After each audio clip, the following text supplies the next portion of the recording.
নমস্কার, আমি সমিতা শাস্ত্রী। আজকে আবার আপনাদের কাছে এসেছি নতুন এক তথ্য নিয়ে, যেটা আপনাদের দৈনন্দিন জীবনে অনেক কাজে দেবে।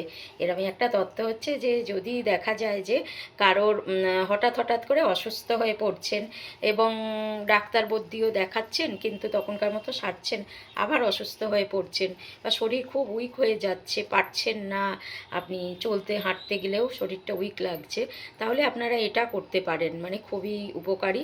সেটা হচ্ছে যে মহাদেবের পুজো করতে হবে। তো সেটা করবেন কি, আপনারা মতি শঙ্খ কিনতে পাওয়া যায় দশকর্মার দোকানে বা বড় বড় দোকানে।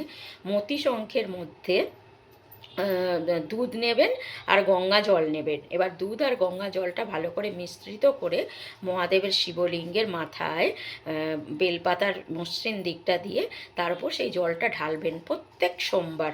এবং তার সঙ্গে মহাদেবের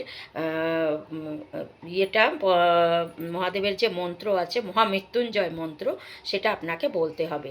ওটা 108 বার বলতে হবে। আর এটা যদি আপনি করতে পারেন প্রত্যেক সপ্তাহে, তাহলে কিন্তু আপনি এই এই যে আপনার রোগটা হচ্ছে, এই যে ঝিমিয়ে পড়ছেন, এটা কিন্তু আপনার এমনি কোনো রোগ না, এটা আপনার হচ্ছে গ্রহের একটা প্রভাব পড়ছে আপনার ওপর। মানে গ্রহের প্রভাব বলতে খুবই দুর্বল হয়ে গেছে আপনার সেই গ্রহটা। তো সেই গ্রহকে আপনি স্ট্রং করতে পারেন মহাদেবের উপাসনা করে। এবং সেটা হচ্ছে চন্দ্র গ্রহ উইক হয়ে গেলেই মানুষের মন থেকে তো জোরটা আসে, সেই মনের জোরটা হারিয়ে যায়। আর আমাদের মহাদেব হচ্ছেন চন্দ্রের কারক গ্রহ, মনের গ্রহ। ওনার মাথার মধ্যে দেখবেন যে চাঁদ দেওয়া আছে, চন্দ্র বসে আছেন। তো ওনার উপাসনা করলে আপনি কিন্তু এখান থেকে মুক্তি পাবেন, মানে আস্তে আস্তে সুস্থ হয়ে যাবেন। তো করুন, ভালো থাকুন, সুস্থ থাকুন। আজকের মতন রাখি।